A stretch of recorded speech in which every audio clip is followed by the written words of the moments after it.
अस्सलाम वालेकुम dear viewers. आज हम आपके सामने जो सेट लेके आए हैं ये है डीएनसी इंस्ट्रूमेंट सेट या ईएनसी इंस्ट्रूमेंट सेट, दोनों के लिए एक ही इस्तेमाल होता है। और तीसरा इसका इस्तेमाल बच्चों मैंने बताया था वेजाइनल हिस्टेक्टमी में, टोटल एब्डोमिनल हिस्टेक्टमी के साथ हम डीएनसी का इंस्ट्रूमेंट सेट जो है साथ ऐड कर देंगे, तो वेजाइनल हिस्टेक्टमी भी हम इसी सेट से करवा सकते हैं। तो आज जो है डीएनसी क्या होती है बच्चों, किसी भी मिसकर्ज की वजह से, एबॉर्शन की वजह से जो कुछ टिश्यू जो है ना वो यूट्रस के अंदर रह जाते हैं, जिनकी वजह से पेशेंट मुसलसल ब्लीड करता है, उन टिश्यू को क्यूरेटिज करके निकालने के लिए हमारे पास जो इस्तेमाल होता है सेट, ये उसका नाम है डीएनसी सेट।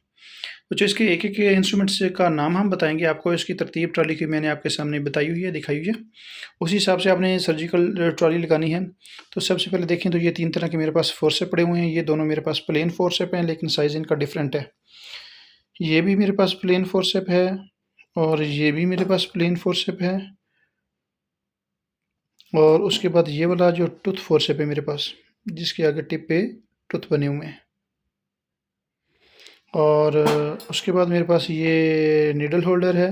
तो गायनी सर्जरी में हमें नीडल होल्डर थोड़ा सा कर्व चाहिए, जिस तरह हम के सर्जरी करवाते हैं, सर्कलाज करवाते हैं, सर्वाइकल सर्कलाज जिसको प्रोसीजर्स को कहते हैं, उसके लिए हमें फिर सर्कलाज के लिए हमें नीडल होल्डर चाहिए होता है। इसमें हमें पास कर्व नीडल होल्डर पड़ा हुआ है। और उसके बाद देखें तो हमारे पास डायसेक्टिंग सीज़र पड़ी हुई है। डायसेक्टिंग सीज़र के बाद आगे हमारे पास जो है टोनेकुलम पड़े हुए हैं दो। आगे हमारे पास रिम प्ले स्पंज होल्डिंग पड़े हुए हैं दो, स्पंज होल्डर जिनको कहते हैं, जो पेंट के लिए इस्तेमाल होते हैं। आगे देखें तो हमारे पास ये और इन इंस्ट्रूमेंट्स में बच्चा थोड़ा सा फ़र्क है। इसकी टिप देखें, एक की टिप गोल है, एक टिप थोड़ी सी लंबी है। जिसकी टिप गोल है, जो मेरे पास ये वाला इंस्ट्रूमेंट है, ये होता है स्पंज होल्डर। और जो ये वाला मेरे पास इंस्ट्रूमेंट है, इसको कहते हैं रिम प्ले। रिम प्ले क्या होता है, जब भी कोई टिश्यू जो है ना क्यूरेट करनी है यूट्रस के अंदर से, तो स्पंज को इसके साथ फिक्स करके आपने यूट्रस को अंदर से क्लीन करना है, और इसीलिए इनको रिम प्ले फोर्सेप भी कहते हैं। Rampley sponge holding forceps भी इसको कहते हैं। आगे मेरे पास बच्चों ये पड़े हुए हैं वाल सेलम पड़े हुए हैं, यूट्राइन वाल को पकड़ के, ताकि ये डिटेक्टर डालने के लिए इस्तेमाल होता है। आगे मेरे पास डिफरेंट साइज़ के जो है क्यूरेटेज पड़े हुए हैं, जो कि यूट्राइन क्यूरेट इनका पूरा नाम होता है। और उसके बाद आगे मेरे पास हैगर डायलेटर पड़े हुए हैं, जिनका नंबर 3, 4 से शुरू होकर एक के ऊपर 2 नंबर होते हैं। एक की तरफ से, एक जो डायलेटर है इसके 2 साइज़ होते हैं, एक तरफ वो बारीक होता है, दूसरी तरफ से मोटा होता है।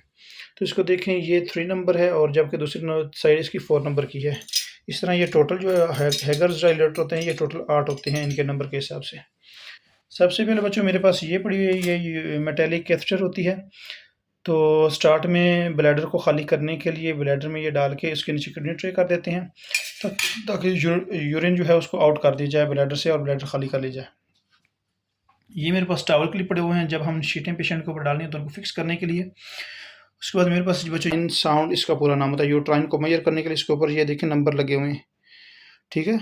जब नंबर लगे हुए हैं, यूट्राइन की पोस्टीरियर वाल को हम इसके यूट्रस के अंदर डाल के, ताकि हमने कितनी दूर तक क्यूरेट करना है, कितना लंबा हम क्यूरेट यूट्रस के अंदर लेके जा सकते हैं, या यूट्रस जो है कितनी डायलेटेड है, उसको चेक करने के लिए हमारे पास यूट्राइन साउंड इस्तेमाल होती है।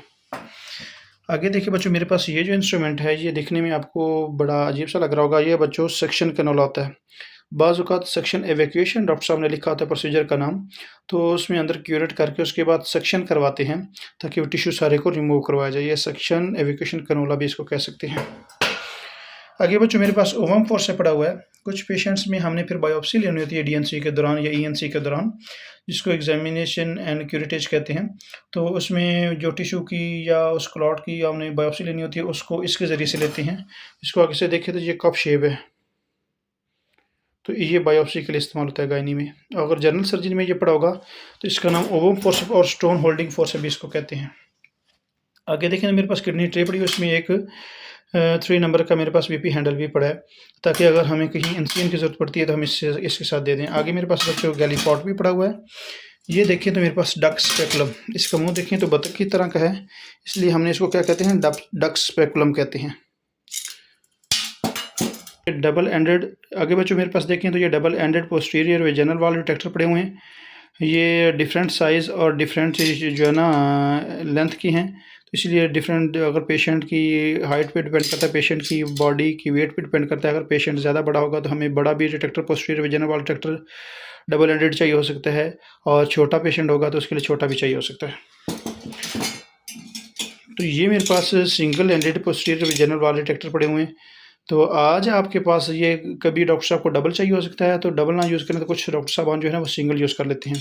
और आगे इसके ऊपर एक और चीज़ मैं आपको इन्फॉर्मेशन दे दूँ, आगे इसकी ये कर्व बनी हुई है, बिल्कुल स्ट्रेट नहीं है। और इस पे देखें तो इसके ऊपर भी इसी ऐसे ही कर्व बनी हुई है।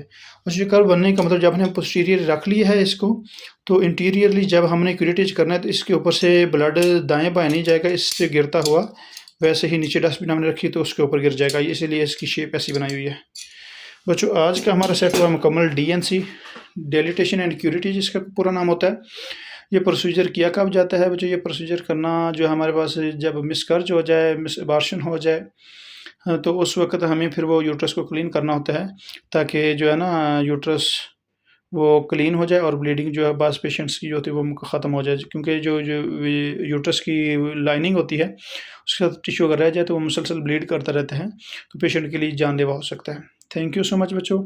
आज अगर हमने जो डीएनसी का ये इंस्ट्रूमेंट सेट सीखा है, तो अगर किसी बच्चे के कोई क्वेश्चन हो तो आप लोग लाज़मी पूछ सकते हो। और इस चैनल को सब्सक्राइब भी करना है, लाइक भी करना है और शेयर भी करना है अपने दोस्तों के साथ। Thank you so much.